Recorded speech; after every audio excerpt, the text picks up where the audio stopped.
Good evening and welcome to the Football Hipsters podcast. As you can tell, Chris is not with us this weekend. He's been up in London, up on an adventure.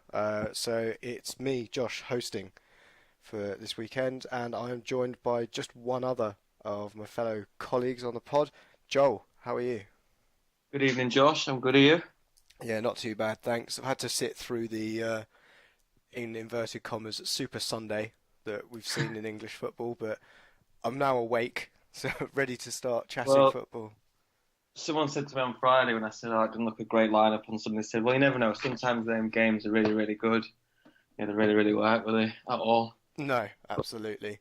But without further ado, we'll go with a more exciting game, and we'll kick off with City versus Liverpool. Mm. A lot in this game. We saw obviously Aguero open the scoring in a 5-0 victory.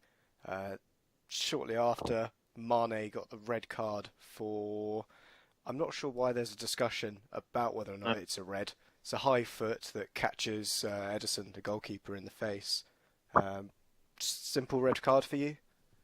Yeah, I think first, but as it happened, first look on the TV, I didn't expect it to be a red card, and then obviously quickly the ref produced a red card. And then when I saw the replay, I was in no doubt whatsoever that it's a red card. There's no, I don't believe there's intent. I don't think he's gone to do what he's done. I think he's gone to knock it over the keeper and hopefully go around him and then put it in the back of the net. I just think whatever's happened is he's resulting in putting his studs into his face, and he could have broken his cheekbone jaw. So it's a red card. Like you, I am surprised that there's kind of a 50-50 split in terms, and Gary Neville, I kind of really respect his opinion on.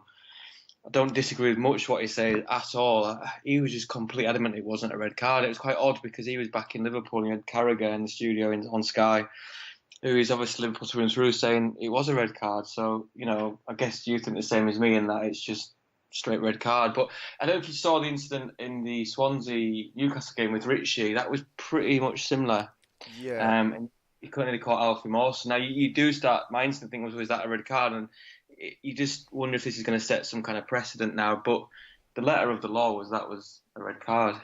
Yeah, absolutely. The Swansea incident as well, it was a case of the fact he didn't clip Mawson. And I think if Ritchie does hit him, then it is unequivocal red card, a bit like the one we saw in this game. But after Mane got sent off, it was kind of the floodgates opened, and City ran riot with Gabriel Jesus getting a brace, as well as Leroy Sané coming off the bench to get a brace as well. Kevin De Bruyne, easily, I think, man of the match in that performance. A large number of assists and just controlled that game from start to finish. Do you think, what do you think of City's title ambitions? Is this them now kind of announcing themselves? Yeah, we could have beat Liverpool 5-0. I think the game at 0-0 was completely in the balance, and I felt it was kind of end-to-end in Liverpool probably shading it. Obviously, they went 1-0 up, but even at 1-0, the deficiencies that they've got exist from last year. I think they've improved so much going forward, and the shape looks good with Danilo, with Walker, with Mendy. I think that looks really good. The deficiency lies, and it was that left channel with Otamendi, and that was a real problem. Salah was giving them a real problem. They are clearly going to be in the mix to win the league without a shadow of a doubt. I just think they've pinned the hopes on Company staying fit, and already what are we? Was this round 4 games? Round 5? He's injured, so that is an issue for Manchester City. I just think they look frail still, and I think that's going to be something that team's going to look to exploit, because Liverpool did yesterday. Liverpool went for the jugular, and if Salah had took his chance the one way, kind of cut inside his left foot, if he'd have put that in, it's a completely different game. But that said, the attacking threat they've got going forward, they are going to cause a number of teams problems. I think they'll outscore a lot of teams, but I think that's the way they're going to set up. I don't see them being completely so defensively, because there are weaknesses, and in the channels yesterday there was weaknesses all day, particularly on Otamendi's side, because he got booked early, and I think if they stayed 11 versus 11, he would have had to be substituted, or he'd have been sent off, because he was really getting done by Salah in that channel. Yeah, it was I think a bad day in the office for Liverpool because, as you say, initially they started the game really brightly, but getting a man sent off and having the attacking talent of Manchester City, there just was a case of being able to pick them off with, having that extra man. Don't you think they've not addressed their deficiencies either? You know, the fact that Lovren's injured yesterday, couldn't play, and then they've got to play Clavan. You know, he's not at the level required to play in a top game such as that yesterday, and he was exposed for the first goal, and he probably would have been exposed more and more if that game would have stayed 11v11 in a general game. I just think, obviously, they targeted Van Dijk, but I just feel they're so weak at the back, and the deficiencies have not been addressed. Bizarrely, they made Van Dijk the top target and didn't seem to pursue any other. So they clearly needed a centre half, but didn't pursue any others. I don't really understand that, to be honest. Yeah, it's probably the perfect way you want to go around your transfer window is getting players that replace your first team and pushing them into, those squad-based players that are already there. But there is a need to upgrade that kind of third centre-back position. Yeah. I know we've seen the likes of Gabriel leave Arsenal, who I think is, as a third-choice centre-back, was a lot better option than a number of top teams have within this division in terms of strength and depth. But overall, it is very odd from just Jurgen Klopp's dealings in general. I don't think they needed Oxlade-Chamberlain, and especially for the price that they paid for him. Yeah, it was mad. The same with Naby Keita. Good to get him, signed up a window early, because I'm sure his price is just going to go up and up and up for his next season in Leipzig. But it does seem very odd, the whole of Liverpool transfer business, that they just stopped pursuing a defender as soon as they were told no by the first club they got to. Yeah, totally agree. And I think what you're saying, upgrading that third choice centre half, well, that would have probably been Lovren as the third choice centre half. So you do it that way. You don't necessarily buy the third choice. You buy a first choice, and then Matip becomes just, you see what I'm saying. So everyone drops down one. So then you've got Lovren as the backup, who's adequate, I think. But I do fear for Liverpool's first. I just feel that again they're going to have to outscore teams, which they're capable of doing, but eventually that will run out at some point, I feel. Yeah, they've also got their European campaign to contend with this season, and I don't think they've got the squad depth really to cope on all fronts. No. They look like one of the prime candidates to not make the top four for me from those block of 6 teams that you're trying to crowbar into that top 4 for the end of the season. Yeah.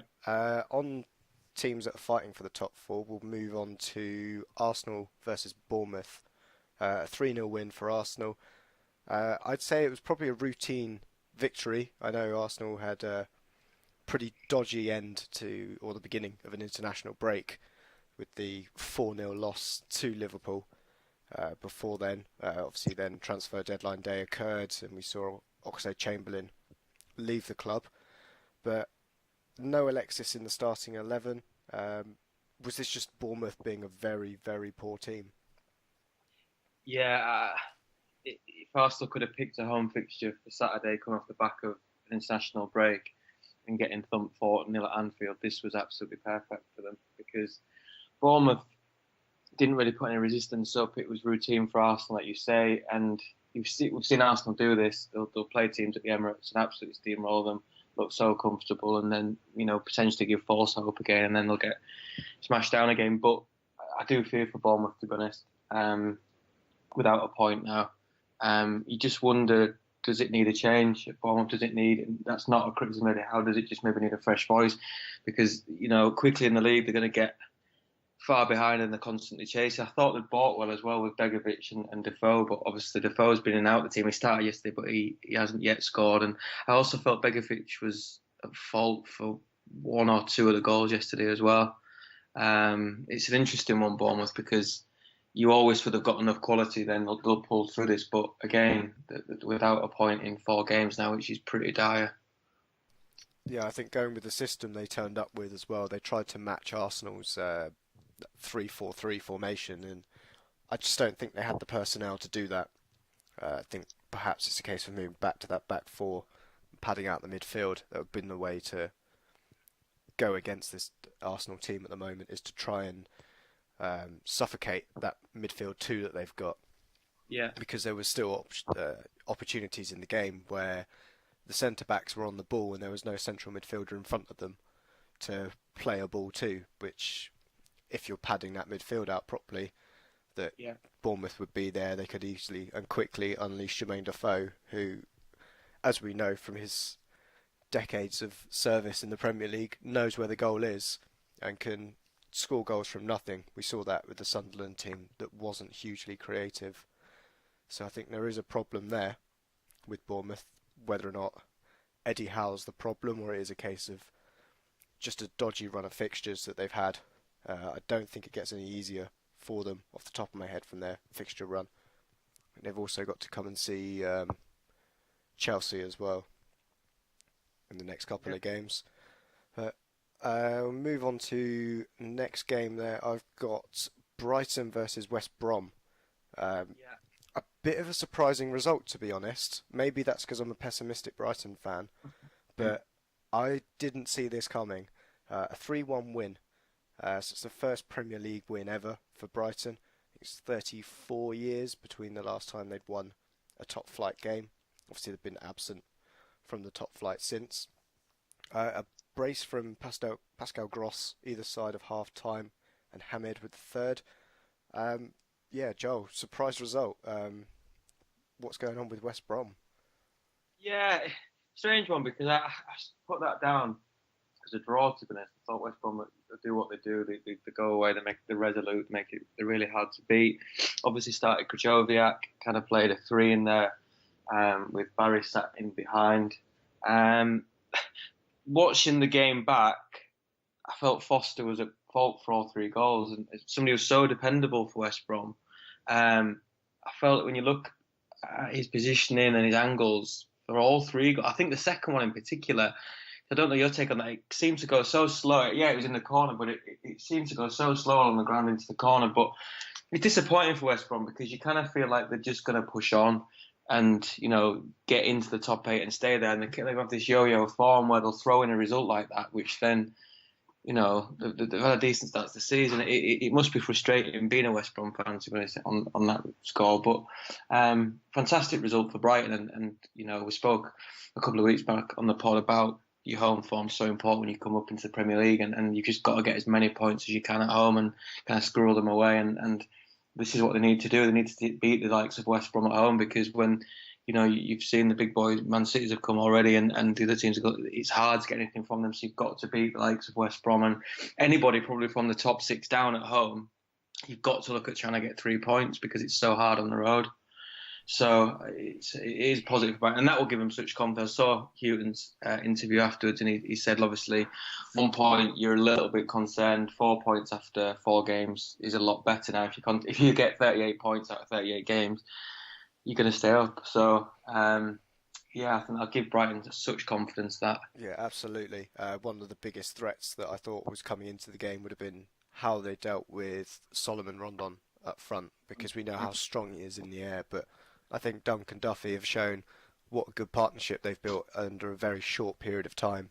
This is only really the second season that they've been together, and already they've got that kind of combination to really do well, and they just won everything in the air. It was crazy to see a West Brom team completely nullified, or a Tony Pulis team that is completely nullified by long balls into the two centre backs. Yeah. On a different game, we shall slide over to Everton playing Spurs. This was another result that I didn't see coming as being so emphatic. Ended up a 3-0 victory for Spurs. Harry Kane now well and truly in September, getting a brace. Eriksen getting a goal between that time. Excuse me. So, did you see the Harry Kane's first goal? The cross. 100th. Yes. I think that's probably the best. You've answered my question before I could ask it. Was it a cross, or it was. did you mean it?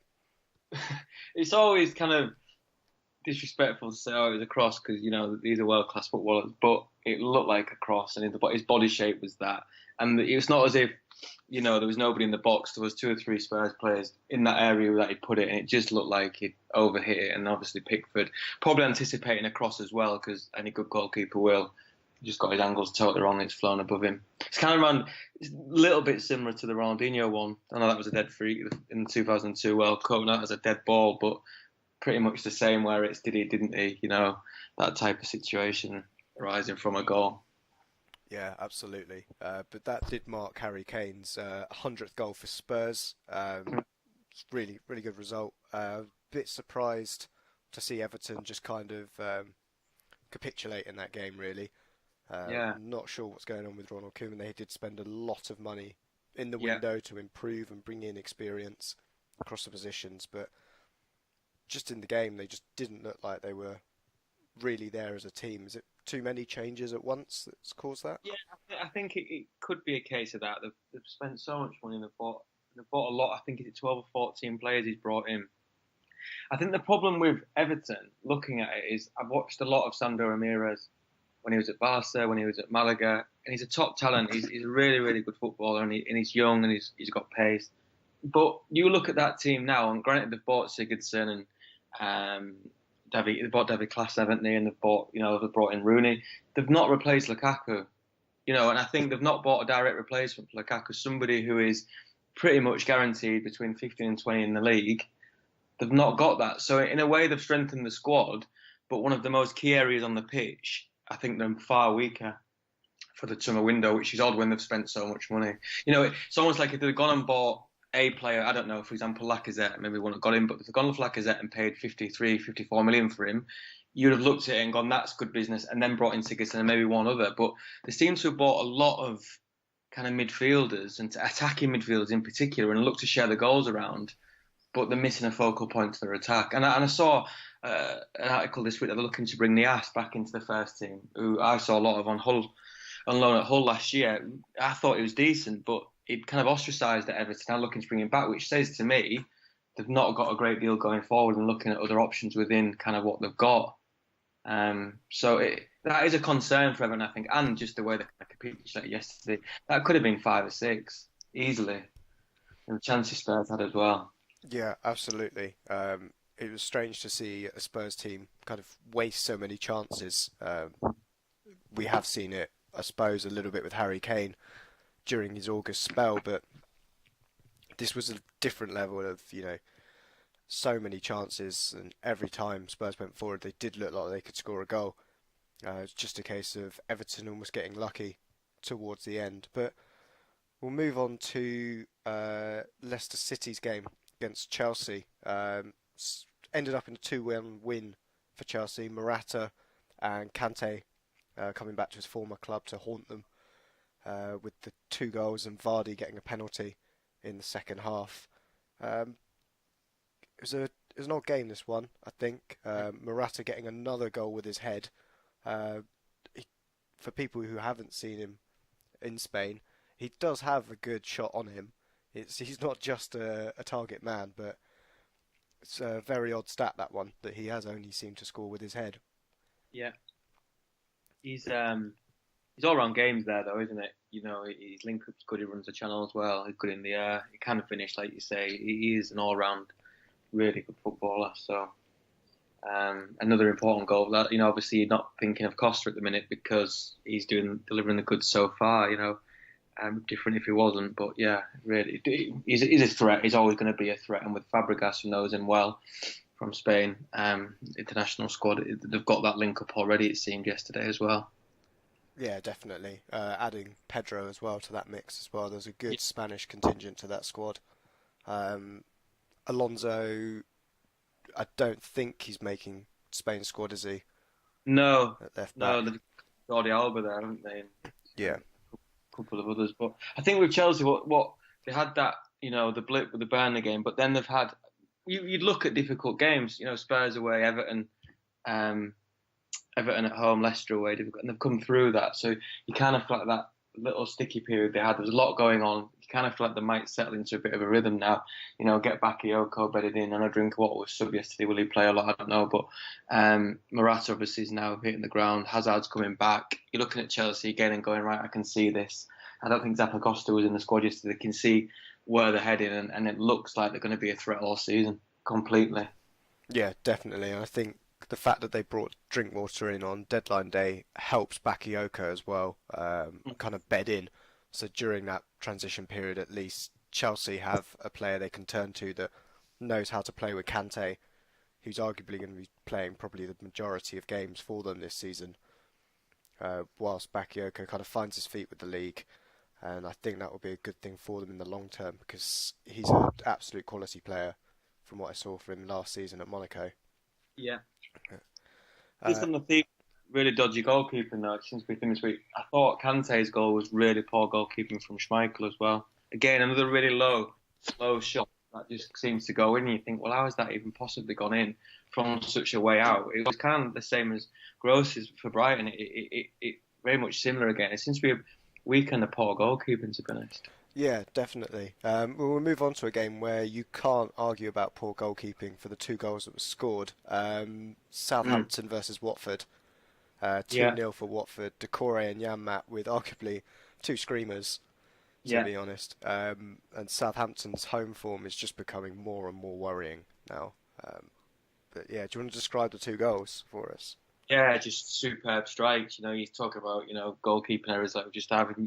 Like you say, you can't even level that at the keeper for the goals, especially Janmat's just a great strike. It is a worry for Southampton. I think they had one shot on target, and that was late on in the game.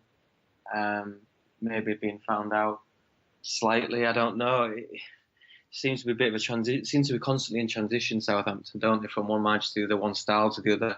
But this one seems to be taking a little bit longer to bed in. I think Koeman and Pochettino hit the ground running a bit quicker than Stephen Puel. But another great result for Watford, though. Fantastic under Silva again seems to do this. The way he's got his team set up. One thing Silva's got that he didn't have at Hull is clean sheets.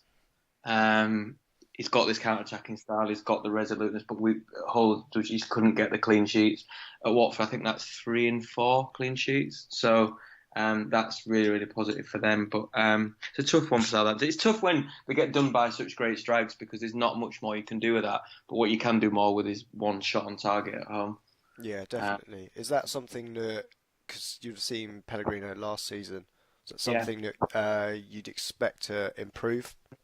Yeah, completely. Yeah, I had kind of when I thought it was a really smart appointment. I still think it's a smart appointment by Southampton. I'm surprised it's taken quite as long as it is for the system to bed in with the players he's got, because he kind of last year in La Liga, after being promoted, he hit the ground running. They beat Barca the new camp in September with practically a new squad that they got loans and Theo Hernandez and Llorente from Madrid, and they would look to team. So I'm a bit surprised it's taking so long for them to adjust to his style, to be honest. But I think they'll get there. It's just the pressure, isn't it? Like now people are looking for the result again.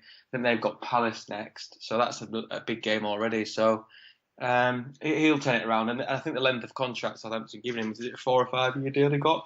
So they've clearly got faith in him. It's just if the fans can show a bit of patience, because they were not happy with Puel and they were 8th. So I don't know how the Southampton fans are feeling right now, to be honest.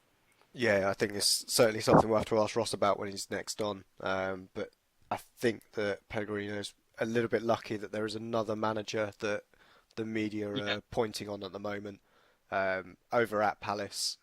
And I think that's a good chance. We'll just avoid the evening fixture first and we'll jump into that Burnley-Palace game. It took 3 minutes for Burnley to get themselves on the score sheet with the only goal of the game. Chris Wood jumping on the back of a dodgy back pass from Chu-Young Lee in the end. Where can you see Palace going from here, really? I personally think it would be a bit too early to pull the trigger on Frank de Boer, especially it's only 4 games, and the style he's trying to implement is almost revolutionary at Palace. It's completely different to what they know and what to expect. What are your thoughts on that? Yeah, I completely agree. I think it's far too early to be thinking about him going. However, one that surprised me is he's come in with a 3-4-3, and this is the way he's going to play, and he's going to change what Palace have been doing for the last 4 or 5 years practically. He had this idea of changing it. He's lost his first 3. Today he's gone to a 4-3-3, a lot more direct. So he's kind of gone back to what Palace have been good at for the last few years, which did surprise me, to be honest. I thought he'd stick at his own way what he wanted to. So basically, he's abandoned that after 3 games, if that makes sense. So I thought the performance today was a lot better than what we've seen. I think they had, was it 23, 24 shots, not many of them on target, but they looked far better today, and I think they were the better side. I'm just surprised that he has chosen to abandon the 3-4-3 so early. It kind of shows that he's scrabbling for results, which of course he is, but that is usually a manager strong enough to say, no, this is the way we're going to play, and it's kind of this way or I'll go. He seems to have gone to what Palace have been doing, and they played a lot more direct today as well. So it's far too early, but I think their fixtures are absolutely horrendous. I looked earlier, I think they've got Southampton next, and then they've got City away, United away, and then Chelsea at home. So you're looking, if they don't beat Southampton, you're looking where is the result going to come from? And at that point, there could be 8 or 9 in, or 7 or 8 games in without a win. I don't think they've scored a goal yet either. So that it's far too early now, but give it another 4 or 5 games, then Palace have got a decision that a quarter of the season's gone and we haven't won a game. So then you're cramming, you have to have another kind of rescue act for the 75% left of the season, if that makes sense. It's far too early, but this is the pressure that we're under now. You know, if you just got a win early, it just relieves all this pressure. But with every game now, it's going to build. Yeah, absolutely. They haven't scored a goal in the league. They have scored this season, but that was in the EFL Cup, which doesn't really count, to be honest. But it is certainly worrying there. I did think it was odd that, they were hitting Benteke very quickly, and the centre-backs were just gobbling it up because, Burnley love that kind of fight. It was a perfect fight for Burnley. That's how they deal with the football, really, is that direct style. Do you think that De Boer will be having some kind of a mental block for the fact that he left Inter after 85 days as well? Like, this must now be in his head that he's left Ajax, the comfort zone of Ajax, he's gone to Inter, failed, sacked after 85 days, come to Palace, can't score a goal, can't win a game. He must be having some kind of slight demons as well at the minute, and maybe that's why he's just gone kind of direct, like you say, to Benteke today, just to get a result, get something. No, the players know what they're doing in that system. Let's just play that. Let's get some wins, and then maybe try and flip back to a 3-4-3, this passing style of play that he wants to bring in. But he must be questioning his ability slightly as well, even though he's a professional and he's been in the game all of his life and he's clearly a good manager. There comes a time and a point when he must be thinking, Jesus, is it something I'm doing as well? Absolutely, because I think he was missing 3 key players from the game as well.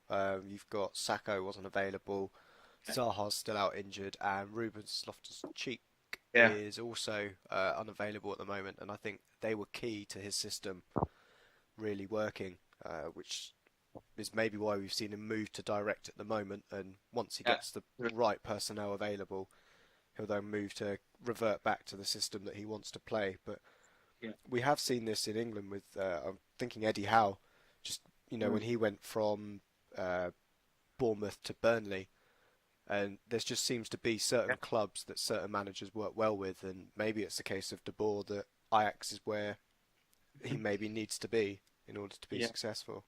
Yeah, it's a tough one because I think clearly a talented coach, but he might not get the time that he needs at Palace as well, which is disappointing. Yeah, looking at Steve Parish's face during the game, it certainly didn't make... He'll have definitely rang Allardyce on the way.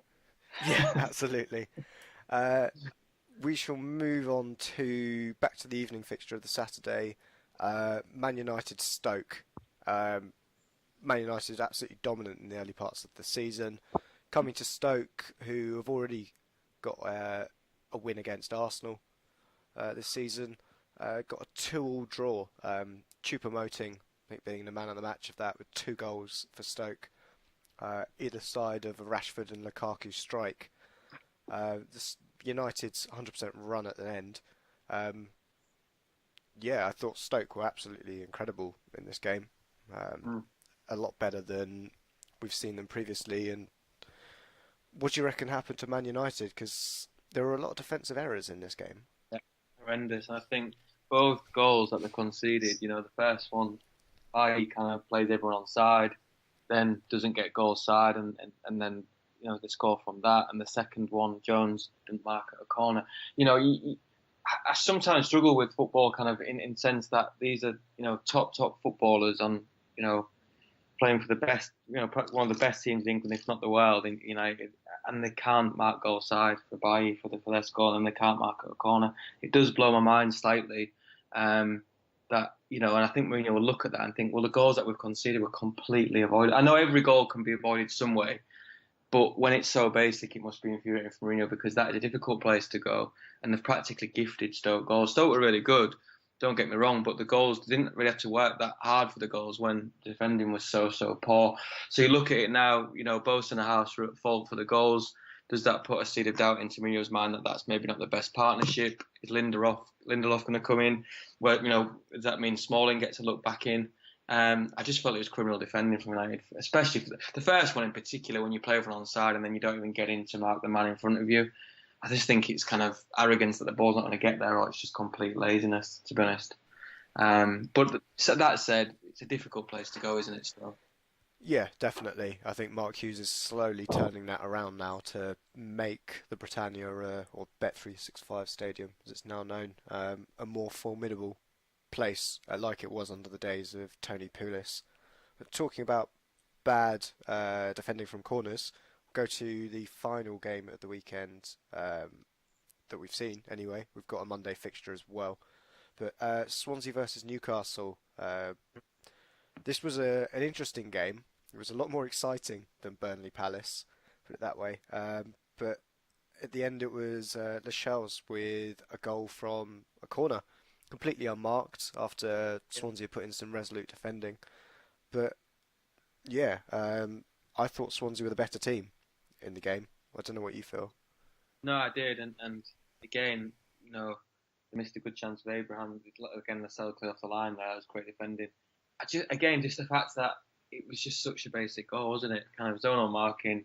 Alfie Mawson gets out jumped by Lascelles, and then Swansea kind of chasing it, but didn't really have any kind of clear cut chances after that, did they? So I think that would be really disappointing for Clement. I think Newcastle would have taken a draw and absolutely delighted with 3 points there, to be honest. Those frailties existed for Swansea last season, didn't they? Kind of giving away really sloppy goals, and that today was just really, really poor. But I just don't understand it.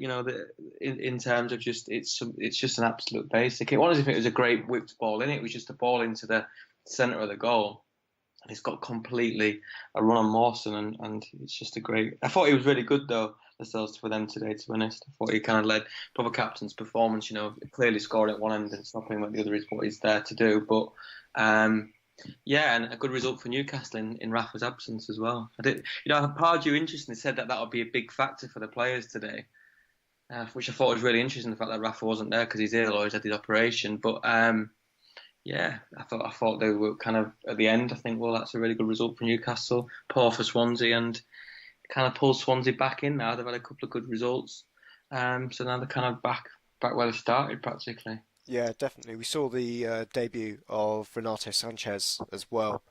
He certainly made himself, welcome to the Premier League with a little bit of dodgy play. Did you see him? The kick that he put into, was it Hosselu? Yeah. Just from a corner. Just didn't even attempt to get the ball and just decided that he'd end up kicking another set of balls, so to speak.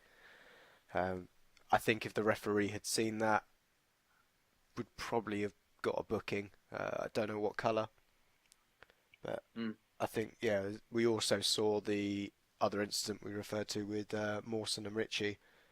But just on Sanchez, a lot of pressure on him, isn't there, on him? Such a young, he's gone to Munich, loads of pressure, kind of got him to Swansea to take the pressure off and get him playing football. But the pre-match build-up was talking about him, the crowd are going up every time he gets the ball. There is a lot of pressure on him. You just kind of feel it's kind of what's coming to the Premier League, the best move for him. I don't know on that. I just feel like they've kind of got him here to get away from the pressure playing for Munich. Clearly, Munich to Swansea is a massive step down, but he's kind of like the star player for Swansea now. And he's just so young. Yeah, definitely. I don't know. I hope it works out. I just feel like technically he doesn't look that comfortable on the ball. He looks erratic to me. in his style of play. They're clearly a world class footballer there. It's just going to take some getting out of him, I think. Yeah, I think what might also not help him is that the style of play he has anyway is very much a bit like Paul Pogba in the Yeah, sense of doesn't contribute assists and doesn't really contribute goals either. He's one of those, all-round midfielders that is going to contribute to the team, but you won't see that on a stat sheet, so to speak. mm. And I think that's one of the problems that we may see from the pundits. You know, going, oh, he hasn't scored a goal yet, but I don't think that's what his game's about. It is that kind of pulling getting the ball, taking it from the defence, taking it up to the forwards, and then getting the more creative players just to Yeah, yeah. create the chances. He is that kind of transition player for them. But I don't know your take on this, but I'm not sure on Boney either. Really poor at Man City, even worse at Stoke. And he's gone back to Swansea as the saviour. Was fantastic there before, but we're now 3 years gone since then, and I just feel like with Boney, maybe his legs have gone. I don't know. He just doesn't appear to be he's never really athletic, also. He just doesn't appear to kind of move as well as he should for somebody kind of as a Premier League striker, to be honest. It seems like you've got to do everything for Boney now, whereas before you could maybe knock it in the channel and in Case and Harry. It just seems to be like he's lost his mobility. Clearly why he didn't really feature at Stoke, did he, after a bit? no, I'd say that what Leon Britton said on the Sky Sports coverage was that when he came in from Vitesse Arnhem, he knew that Swansea was a stepping stone for him. So dug in and knew that if he fired in goals, he'd be going to and eventually get his move to a big club, which was the City move. But I think now he's kind of on this, as we say, a downward spiral. He certainly didn't look fit when he came on. Tammy Abraham's still doing the majority of the running for him, whilst he kind of sat in the middle of the park. But perhaps that's just going to come with fitness and give him a couple of weeks, and we'll have to judge him then, I think. That's a permanent deal, isn't it? Yeah, he came straight in to replace the outgoing Fernando Llorente, who went to Spurs on deadline day. Yeah. But we'll have to see. They've lost two big key players there at Swansea. Yeah.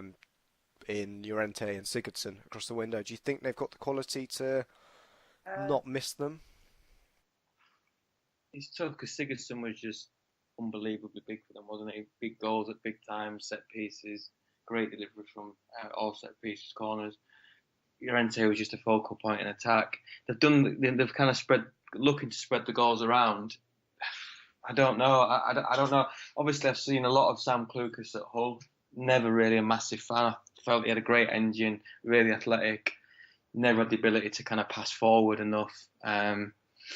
So looking for him to create things. Rocky Messa's a great sign from Las Palmas, but I don't think he even got on today, which is odd considering he's a really creative player. They've got creativity within the team. Narsing hasn't really done much since he's come in from PSV. They've got ability within the team. It's just they've taken out probably 60-70% of the goals. So it's huge. And only time will tell, I guess. But it's kind of a little bit like the Everton situation, I feel like. They've lost goals and not particularly replaced them with like for like. No, absolutely. I think it would be a hard task for them to replace them directly, but I think some of the moves that they've done, they've certainly gambled on the likes of Tammy Abraham. Mm. And I think maybe Boney gives you more guaranteed goals, especially within the league. But what do you think on that, though, in terms of, Josh, in terms of just, if you lose a £40 million player, go and sign another £40 million player rather than signing, four £10 million player? I think it depends on where you're losing that player as well. I think in the sense of, say, you lose a goalkeeper for that amount, there's more you can do in the market to, mitigate that loss. But with a striker, you do have two ways of going for it. Either you're the kind of club that can draw a name to you, or you've got to be savvy with how you lose that striker. So it is what Everton have done has gone for, right, we weren't particularly creative last season, but Lukaku basically had an incredible conversion rate for us. we need to basically be more creative, and then we can stick anybody up there up front. And so long as they can convert, 1 in 3 chances, we'll be fine for the season.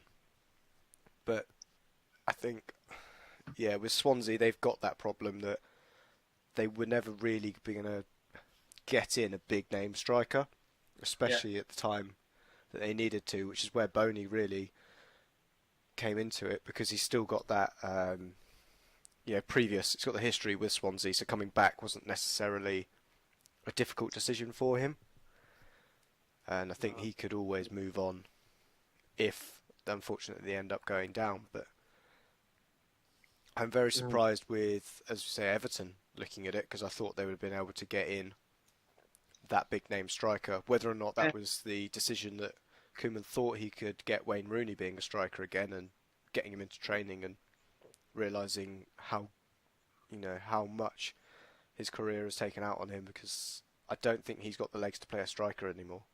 No. It was interesting. Everton weren't really linked. I can't think of them being linked with many strikers as the window was coming to the end. Can't think of a striker they were linked with. To be honest. It's escaped me. I can't think. There was a link every day with a striker like there usually is when a team needs a position filling. Whether it's something they look at in January, I don't know. It Yeah, I could think well it's a be. case on who's available and who wants to move in a World Cup year. There could be a Yeah. case of a loan deal for a certain player who's not getting in the team, in their respective team, and needs Mm. that move.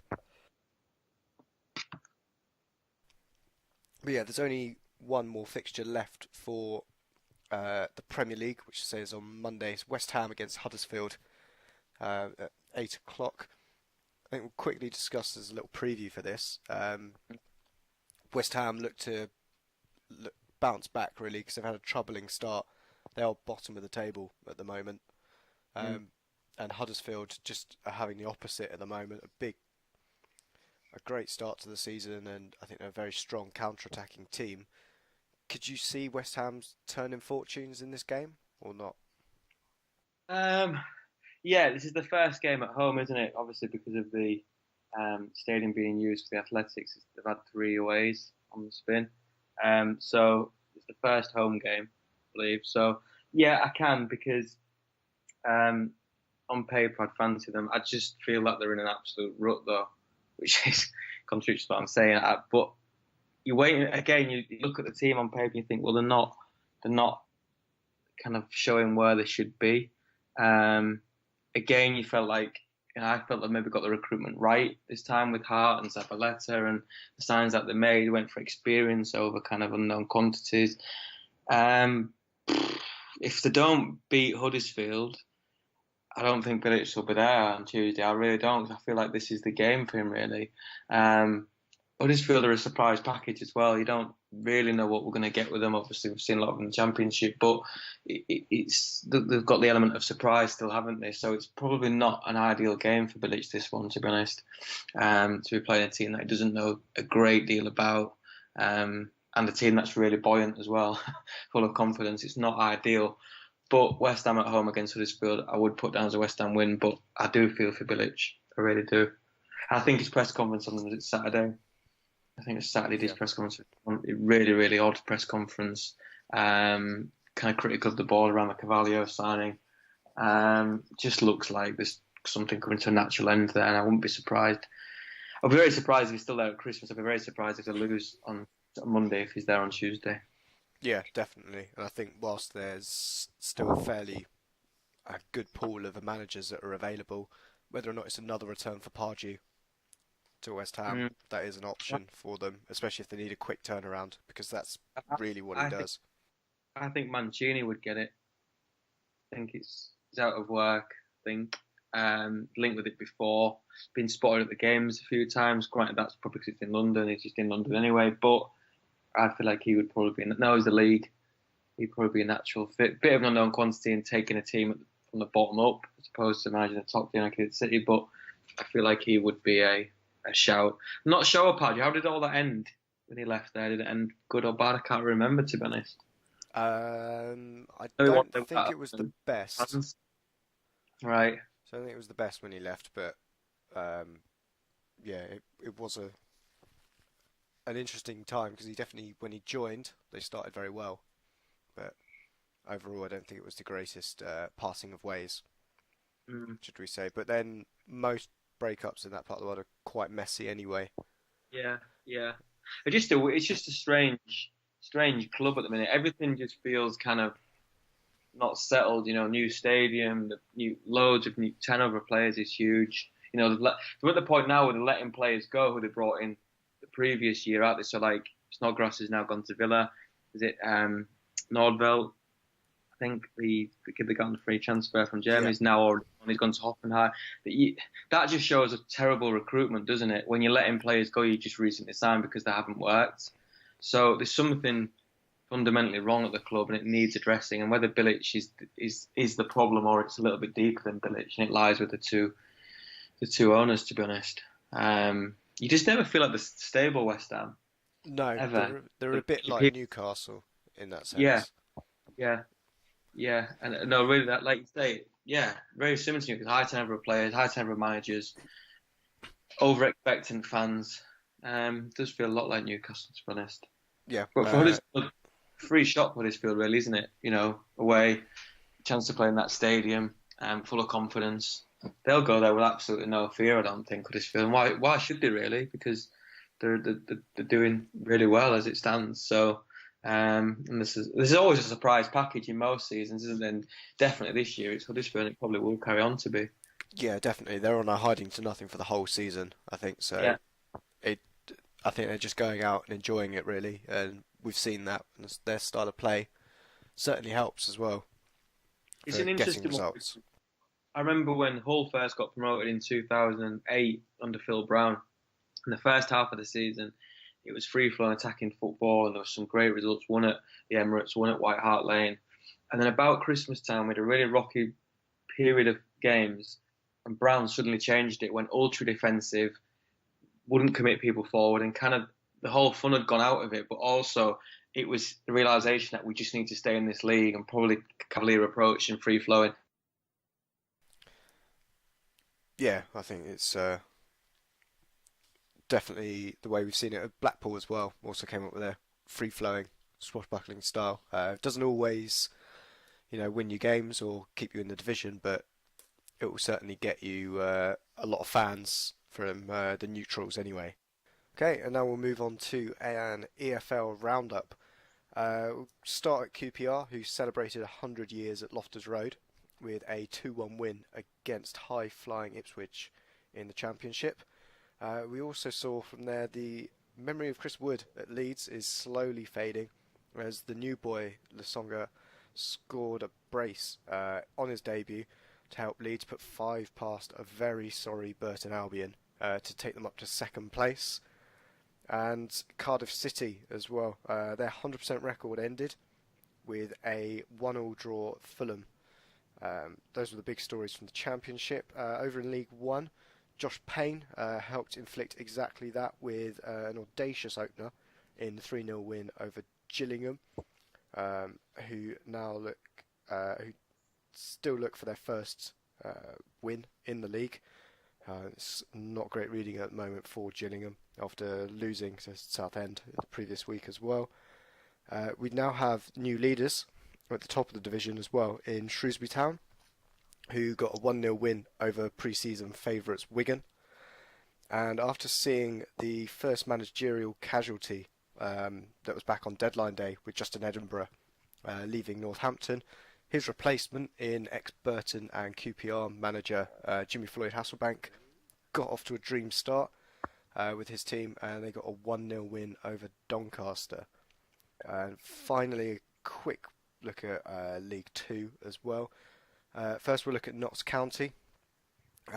They got a 2-0 win at home to Morecambe. Kevin Nolan's managerial record for County is now getting more and more impressive. He's got 15 wins in his 29 games since he's joined them. It's really good to see a young English manager really prove his point in the lower leagues, and all the best to him as he continues his career down there. And going over to a manager on at the other end of his career, got Paul Tisdale's Exeter, who have been setting the pace really in the league. They got a 3-1 win away to Forest Green Rovers. Rovers are now averaging 3 goals conceded in every league game, and after 6 games, that's something that really isn't sustainable if they want to stay up. I know we've mentioned it before, but it's still a galling stat for them, and they really need to close up really, because giving away far too many goals. But whilst you're here, Joel, we might as well, although I'm not sure you'll want to talk about it, Hull Derby, which was on the Friday night.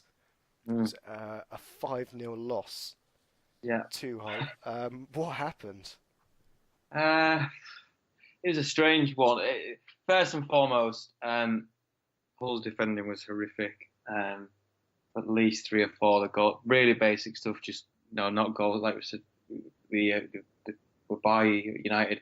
Seb Larsson pretty much the same for 1 goal, giving the ball away in really poor areas. I'm not biased in saying this. It wasn't a 5-0 game. Practically everything Derby hit went in. Hull missed some decent chances. Hull missed a penalty at 1-0 down. Seb Larsson took it, snatched the ball off Krasicki with a bit of a spat in the box. Put the ball down, thumped it over. Not ideal when you've wrestled it off somebody. It was probably the best player, Krasicki, for Hull as well. It was a strange one.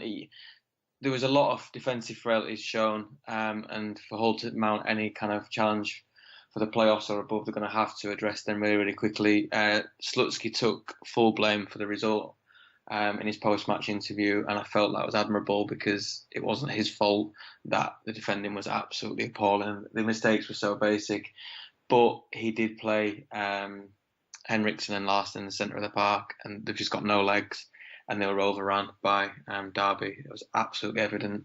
So back to the drawing board. Painful, really, really painful. When you get relegated, it's demoralising enough, and then when you're losing 5-0 within the first 5 or 6 games, it's just really painful. But Derby looked really good. Vyman was good. Vidra was really good. Brad Johnson was good. And Derby, there will be 100% there or thereabouts. Under Rowett, you can see it already.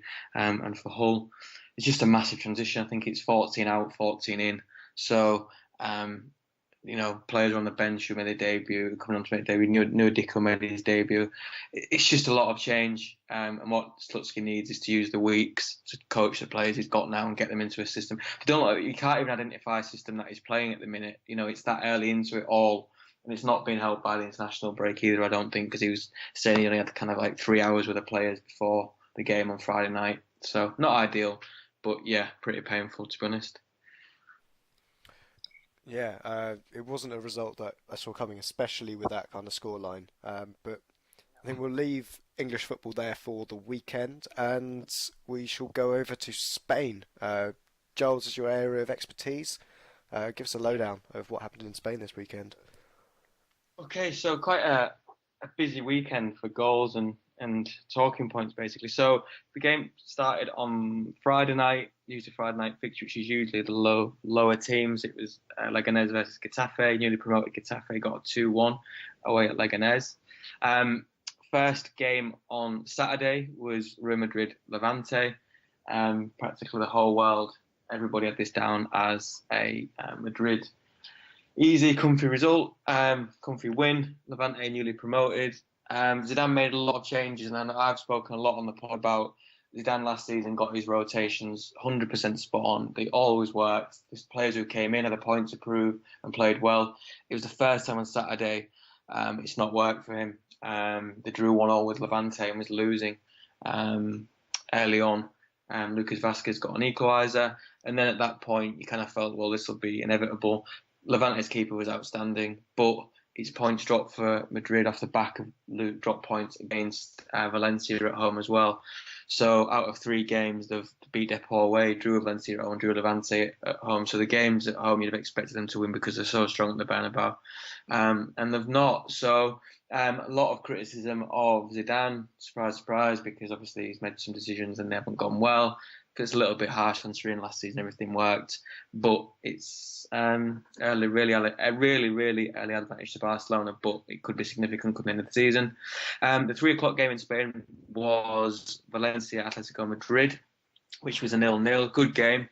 And I think it just again highlights how far Valencia have come in a short space of time. The fact that they've taken points off Atletico Madrid and Real Madrid in consecutive games, look solid, look resolute, and it's practically all down to Marcelino, who I've been saying on the pod for a while is a fantastic coach, close to going to Swansea at one point, I think, but his language didn't really stand up to it. But he's working wonders already at Valencia. So we've spoken a lot about Valencia and how bright the future is for them. I think this just highlights how bright it is. Sevilla got a kind of a routine victory over Eibar, 3-0 at home. Good result for them. Sevilla will be there or thereabouts for the Champions League spots, and they need to win these games at home against the mid-table to lower mid-table teams, and they did that comfortably on Saturday. The late game on Saturday was Barca 5, Espanyol 0, the Barcelona derby. Kind of a lot of sideline stories to this. Paulinho's home debut. Dembele was it said to be his home debut. He started on the bench, as did Paulinho.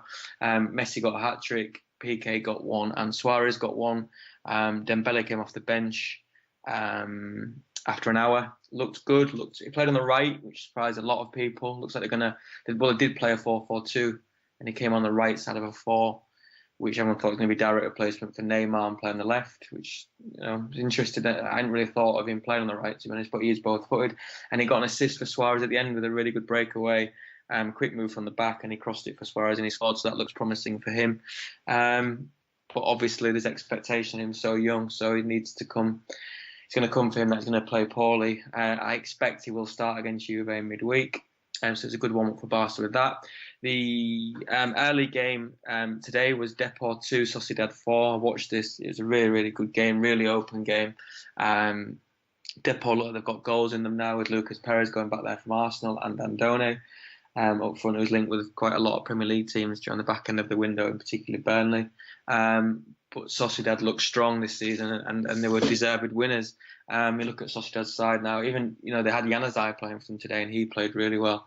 So Sociedad have got a 100% record, 3 out of 3 so far. So setting the pace, obviously, really early with Barca. The fixture for that was Bilbao 2, Girona 0. Standard victory for Bilbao. They needed that, considering the drop points against Getafe at San Mamés in the first game of the season. So much needed victory for them. And just finished, as we've been on the pod, is Celta 1, Alaves 0. So Alaves have had a bit of chop and change summer with a lot of signings, in particular Munir from Barca and Bojan. But again, a good result for Celta. Really strong at home, consistent at home, and they'll be thereabouts for the Europa League. And then there's one fixture left tonight, which is Villarreal versus Betis. I would think that would be a Villarreal home victory, although Betis has spent a bit of money this summer, had a bit of sales with Denis Ceballos going to Madrid. And then the last fixture on Monday is Malaga versus Las Palmas, so who knows what to expect from them too. Malaga look well short this year, considering they've sold a lot of players. And Las Palmas, again, such a high turnover of players in and players out. And then next Saturday we've got a full fixture list. Obviously, the standout game for next weekend is Sociedad against Madrid. That'll be a really tough game for Madrid, so don't get any easy for them playing a Sociedad team in top form. And then there's a midweek set of fixtures, and I was just looking through them earlier today in preparation for the pod. And there's Bilbao Atletico Madrid on the Wednesday, which will be a really good fixture, that one. And San Mamés on a night match is a great place to watch any football.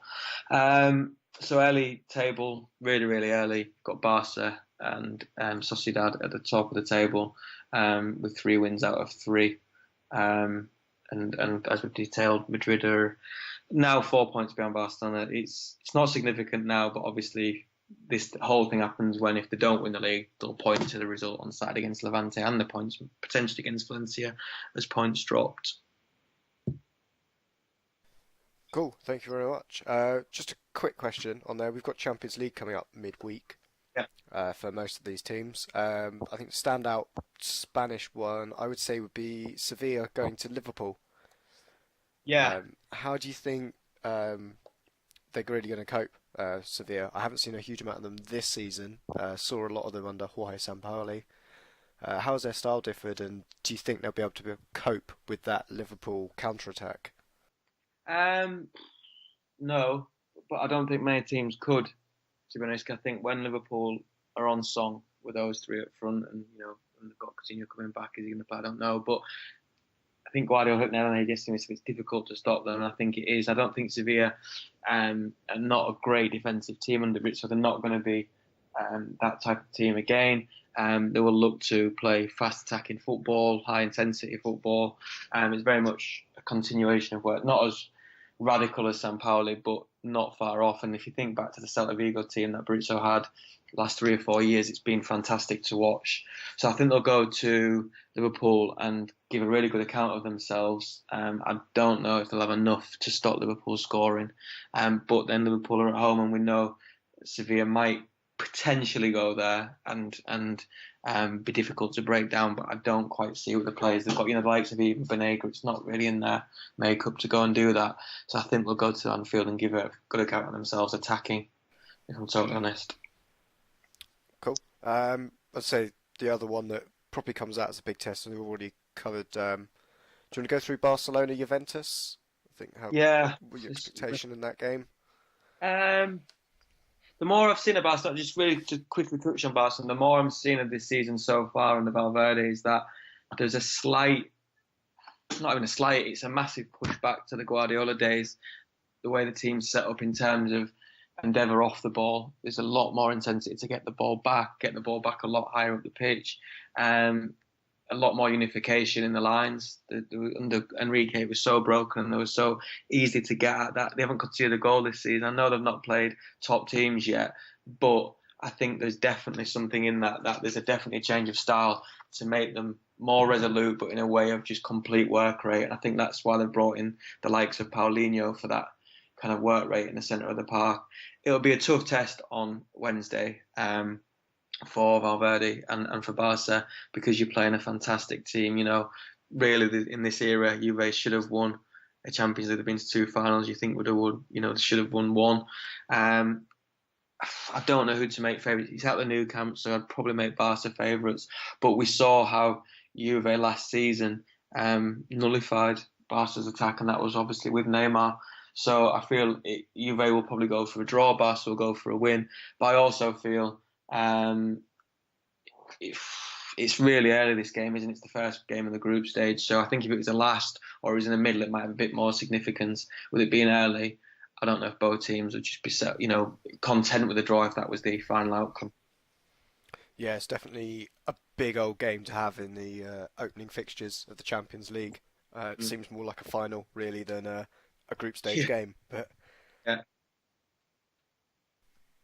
So with that, we'll move over to Germany and the Bundesliga. I'll just whiz through the results that we saw from there at the weekend. On Friday night, Hamburg hosted Red Bull Leipzig, or they're not called Red Bull now, but I cannot think what they're actually called.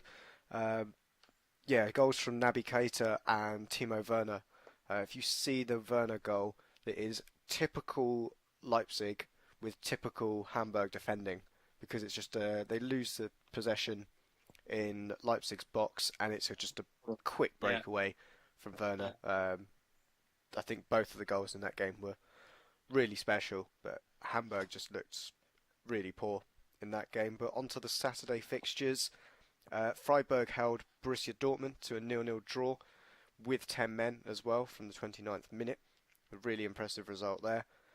We got Kevin Prince Boateng on the score sheet for Eintracht Frankfurt in a 1-0 victory away to Mönchengladbach. And Augsburg appeared to have actually started Finn Bogason, who got a hat-trick in a 3-0 thrashing of Cologne. Cologne, who go to Arsenal midweek in Europa League. That's on Thursday, off the top of my head. Then we're on to Mainz, who got a 3-1 victory over Bayer Leverkusen. Goals from Muto, Diallo and Sedar that got them the win, coming from 1 goal down, with Bayer open the scoring through Core. On to Wolfsburg Hanover. It was a 1-1 draw. Wolfsburg looking to try and sort their season out, really. They've had a couple of years of transition ever since they kind of lost Kevin De Bruyne. They've been in decline, but hopefully that's something to build from. The big shock result of the weekend happened at Hoffenheim, who got a 2-0 win over Bayern Munich. A lot of pressure on Carlo Ancelotti after this game, understandably so, but Hoffenheim very much worth their victory in this game. And then on to Sunday, where we saw a 1-1 draw in the early kickoff between Hertha and Werder Bremen. And finally, the evening fixture was Schalke hosting Stuttgart. A 3-1 win. Saw Bentaleb get an early penalty for Schalke, an equaliser for Stuttgart through Akolo, and then finally Naldo and Bert Slangler getting 2 goals in 2 minutes for Schalke just after half time to wrap up all 3 points for them. We did also see this weekend, but I cannot remember which fixture it was, a female referee in the game. I believe after this was 2 games this weekend that had female referees in men's games. The other one was in Scotland, and I think the only thing that came out after that was where they all, from the referee in question, she just came out and said, well, they all shout at you the same. Doesn't really matter who's managing in the middle, and I think they're absolutely praised for allowing the diversity in the game to push out and get female officials, because there's no difference really between the two, and all credit to both of them for getting out into the middle, because it's a hard job, a referee, irrespective. And but Joel, do you have any bits and pieces on Bundesliga you want to go through? No, I just think the Ancelotti situation's become increasingly kind of interesting. I don't know if it just doesn't feel like a right fit, doesn't it? I don't know what it is. It hasn't felt right since the start. And granted, they obviously were successful last season, but disappointing in the Champions League. I don't know with it. I'm not sure that's going to pan out for Ancelotti there. Because it doesn't appear to be the right fit for whatever reason. And whether that's because he's got slightly in transition, isn't it? You know, you've had Lahm go, Ribery, Robben are coming towards the end.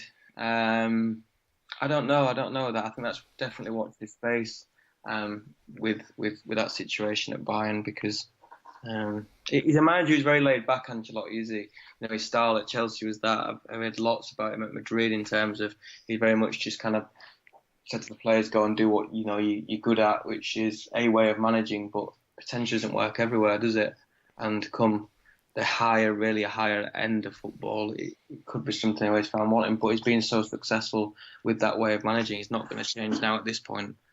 But it is interesting, the Bayern situation, and a really, really poor result at the weekend, to be honest. I would say he's not a huge builder or rebuilder of teams. I think what's been key with Ancelotti is he's been able to go into clubs that are already successful and push them on that extra thing. I think that was the case at Madrid, certainly. Yeah, but incredibly successful at it. But he's just very much hands off, isn't he? Like you say, he's very much status quo. Keep it as it is, but like you say, get an extra 5 or 10% out of the existing playing squad without kind of revolutionising the playing style or the squad or high turnover of players. But yeah, it's definitely an interesting one boiled under there at Bayern. Yeah, definitely. I think we shall leave Bundesliga for there. If you do have any questions on the Bundesliga, do tweet us at the FH podcast whenever you get an opportunity, and we will make sure to endeavour to answer them during the pod. We shall move over to Italy. Joel, if you want to run us through the results that we saw in Italy and some of the stories. Yeah, so the fixtures would have started on Saturday with Sampdoria, Roma, but that was called off due to flooding in Italy. It's the theme of the weekend, really. So that game was called off on Saturday. Juventus played Chievo, 3-0 victors in that one. Higuain and Dybala with the goals and an own goal. Keeps Juve top, 3 out of 3 so far, as you'd expect. And then running down the results, Inter beat Spal 2-0. I saw Perisic's goal in that one, absolute screamer. So obviously he was made to stay there. They didn't accept the bids from United for Perisic, and he stayed there, and he got an absolute worldie today. Fantastic goal. Atalanta 2, Sassuolo 1. Calgary 1, Crotone 0. Udinese 1, Genoa 0. Verona 0. Fantastic result for Fiorentina away, 5. And then the kind of standout result of the full weekend was Lazio 4, Milan 1. This game was delayed for an hour due to flash flooding in Rome. And the pitch was fine, but the problem apparently was not many fans could make it because they had to close the metro lines due to flooding. So massive banks of empty seats for this one. But Lazio absolutely thrashed Milan with a hat-trick for Ciro Immobile. So not an ideal start for Milan, considering this whole project that they're undertaking and spent a lot of money. Obviously comes with pressure, and they're not in a situation where they've obviously won the first 3 games as Inter and Juve have done. So they're setting the pace out the front really early. So clearly, when they've signed that many players, Milan, there's going to be a transition. It's going to take time for everyone to gel and bed in. But when you're chasing down Juve, it's pretty hard because they are so consistent and they are so in a rhythm of just win, clean sheet, win, clean sheet, win. So it's going to be hard for both the Milan clubs to keep tabs on Juve. And obviously, Milan have started the pour of the two chasing. And the final fixture was Benevento 0, Torino 1. So very early pace setters are Juve, as we've said, and Inter and Lazio are in third as well. Cool, thank you very much. Just a quick question.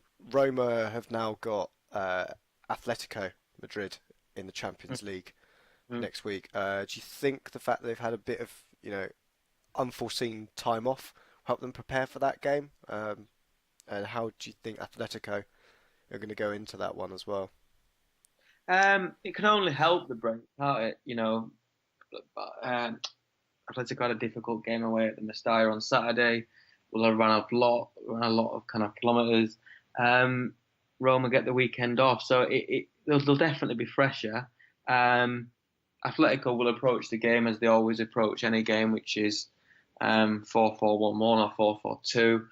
Ridiculously resolute, dangerous on the counter attack, hard to break down, and then rely on the kind of brilliance of Saul, Carrasco, or Griezmann. So Atletico are going to play. You'd fancy them, as I say, every season to get to the last 4 of the Champions League. I think that's how far they've come under Simeone now, that it's an expectation that they'll get that far, particularly in any cup competition, because they are so good at closing games out when they go in front and kind of navigating their way through a competition. Interestingly for Atletico Madrid this season, it's a weird one. They're under a transfer ban, so they couldn't recruit, hence why Griezmann stayed.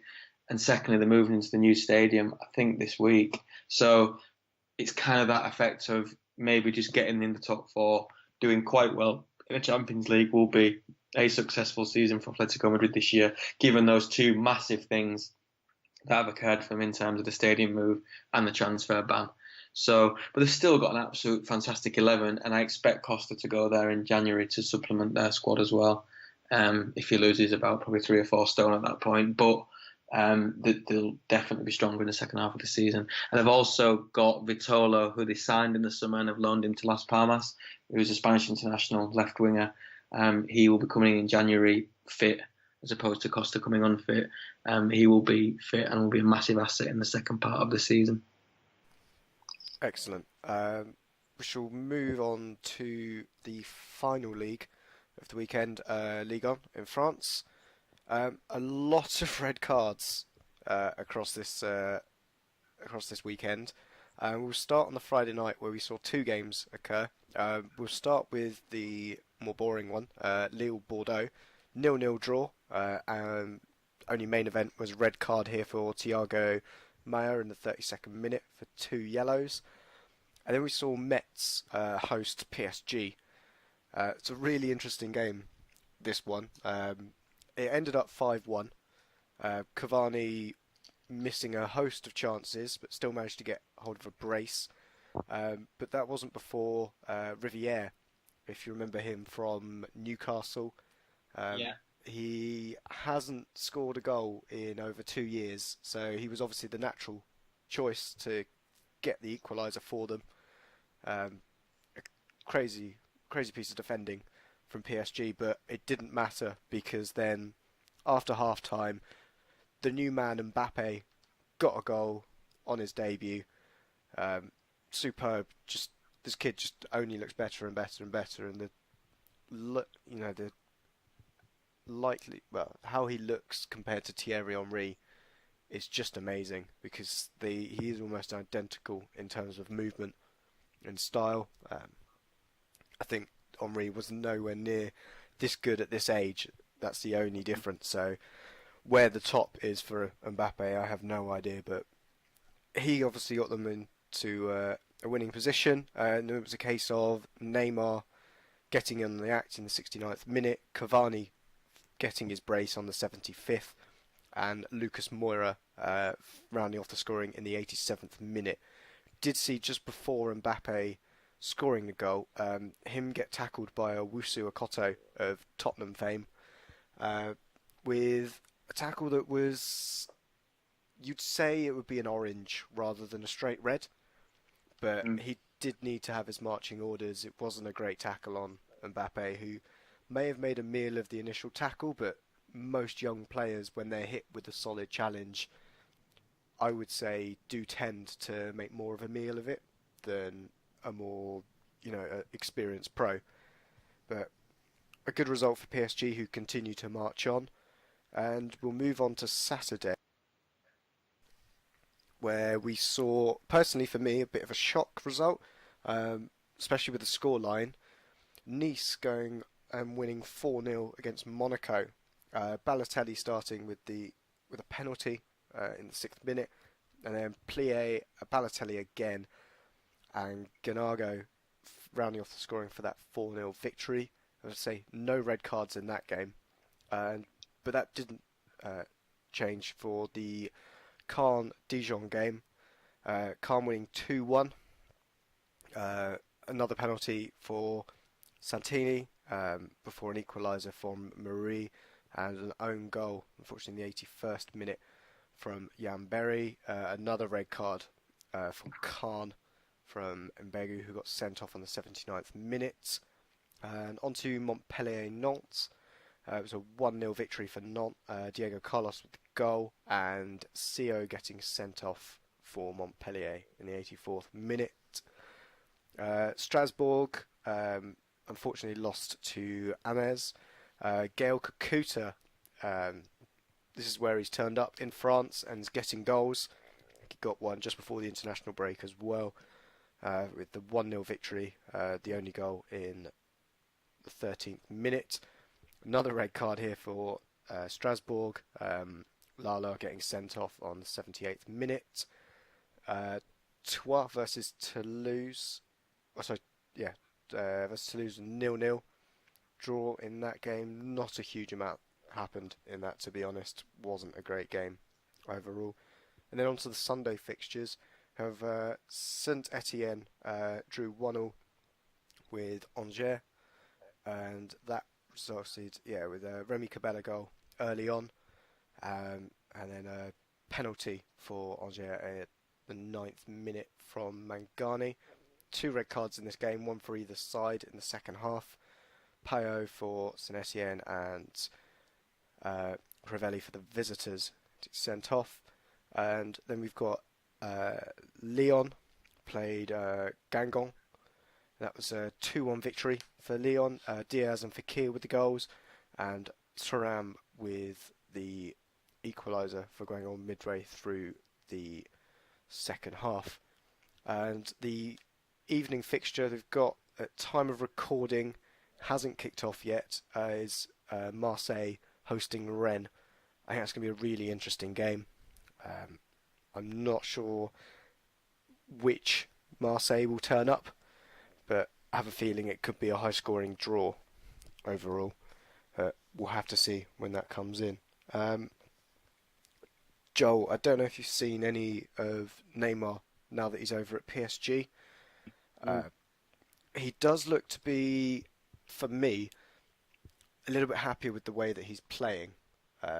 Being that main man, he also doesn't seem to be getting as many goals. He seems to be happy to create for others, Mm. which I didn't think I saw from him at Barcelona. But how do you think he's taking this new role as being definitely the main man? Yeah, I think it was a natural progression, wasn't it? I think he's been that player for Brazil for the last 3 or 4 years. Kind of the full expectations of Brazil kind of square on his shoulders. And I think he'll take to it like a fish to water at PSG, to be honest. I think it was what he needed. It was a natural progression. I think he had to step out of Messi's shadow. He could have done one of two things, couldn't he? Waited at Barcelona for Messi to leave in 3 or 4 years, or step away now and go and be these kind of the main man at a big club, and he's chosen to do that. It's interesting you say about him creating it. The last season at Barca, his goal level dropped. I think he was something like his 4 seasons, he was 12 goals, 13 goals. Then like he had a 25 and then a 30. And then last season, interestingly, he was down to 12. But his assists were far higher. So he'd almost transitioned into that player of happy to create. But he needs to be the centre of attention. I think what I'm hearing, what I'm seeing is he's playing slightly more central at PSG as well. Which again he was never kind of in inverted commas allowed to at Barca, because that's Messi's territory and he runs the game from the centre of the pitch. So he was very much a left winger at Barca as Neymar. So it's the best thing for him, and I think what you hear is clearly financially it's a massive deal for him, which is great. But it's a design for him to win the Ballon d'Or, and the only way he was ever going to win it was to go and do what he's done, which is to be his own man at a massive club. And I think if PSG win the Champions League this season or next season, and he's played a massive part in it, he'll win the Ballon d'Or, because that's generally, if you look at the winners, how it's worked, to be honest. So I think it's a good move, and I think with Mbappe and Cavani, it's getting to that point of a little bit like Messi, Suarez, Neymar, where they've got options at you throughout the game for the full 90 minutes, and it's a test. But the test of PSG, I think, will be in the Champions League, won't it? That's when we'll test their mettle, I think, as with most teams. But we'll see how that pans out.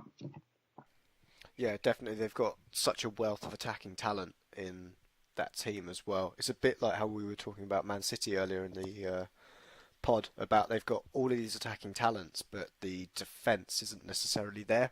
They're a little bit shaky. Yeah, and I think the squad's a little bit kind of imbalanced as well. I definitely think they wanted to move Draxler and Di Maria off in the window. Clearly to Barcelona, Di Maria on the deadline day, that fell through quite late on the deadline day in Spain. Couldn't agree a fee, but there was the indication that PSG were willing to let him move. Same with Draxler. The problem with that is when you've got too many options, it becomes a negative, doesn't it? Because you're struggling to get people in, you're resting players, you're dropping players. Squad harmony maybe drops at that point. Players kick up a fuss. So I think they may be a little bit too top-heavy in attacking areas. But you're right, that I feel they can be got at defensively. Dani Alves has been probably the best right-back of all time. But now, defensively, he's not what he was when he was 27, 28. He's now 34. I feel he can be got at. And I think the same with Thiago Silva as well. I think the last 1 or 2 years, Chris may massively disagree with me on this, but I feel there's been a drop in his levels, certainly. And so I feel that's an area that they potentially could expose as well. And the keeper, I think they are in for Oblak next summer, but I still feel there's a weakness in goal as well. Having said that, when you've got that attacking option going forward, it does mean that you can probably win 4-3, 3-2, etc. Which Barca have done with those three up front, and Madrid have done with the BBC as well. So it's a massive help. It's not that you've got a weak defence to attack. It's a massive assistance when you can just go, do you know what, we're just going to outscore them today. Yeah, as long as you avoid a Juventus in the Champions League, it's certainly a way to get there and win it. But I think PSG do have so many options in that team that I think they and really easily get break through. Yeah, absolutely. Verratti was suspended for the game. Di Maria was, I think, rested or picked up a knock in international duty. But I think that's what they're going to have to deal with across there, and probably the biggest test for Emery is to try and rotate that squad and keep everybody happy. And it's difficult when you're managing egos, isn't it? And you've got some absolute massive egos at that club now, and that is a job in itself. Not only selecting tactics, studying opposition, but managing those egos within that dressing room for Emery is equally as big, to be honest. Yeah, definitely. I don't think he had the same kind of problem at Sevilla No, when he was no, there. That was more of a, would you say, just managing a squad that was forever changing. yeah. And I don't mean ego in a bad way. I think every top player's got an ego. I think it's just they're all different, and that's where a great man manager comes in. And some coaches have great coaching ability, tactical ability, and man management. Others don't, and I think we'll quickly see if Emery's got both. I.e., if he has to leave a star player out, how that goes down. Because I remember Luis Enrique's first season at Barcelona, he dropped Messi, Neymar, PK, Rakitic, and they got beat 3-0, and he was practically going to get the sack, and then he never did that ever again. So it's going to be a test for Emery as well. It's great having all these players, but it comes with pressure for Emery, for certain. Yeah, definitely. We'll have to see how he goes on for the rest of the season. But I think that comes to the end of this week's show. So thanks for you, Joel, to coming in, talking Spain and talking football in general. Enjoyed it. Cool. And just to everybody else, if you do have any questions on any of the leagues that we cover, do give us a tweet, a DM, or email us. I cannot think of our email address off the top of my head. Pop onto our website and you can grab it there, which is the Football Hipsters podcast. Last things to say, I believe we'll be back for a Champions League roundup after the second round of games, so I don't think there'll be anything this week, maybe in for the following week or so. But yeah, that wraps it up for this week, and only to say to sign off with keep your beard strong and your glasses trendy. We've been the Football Hipsters, and good night.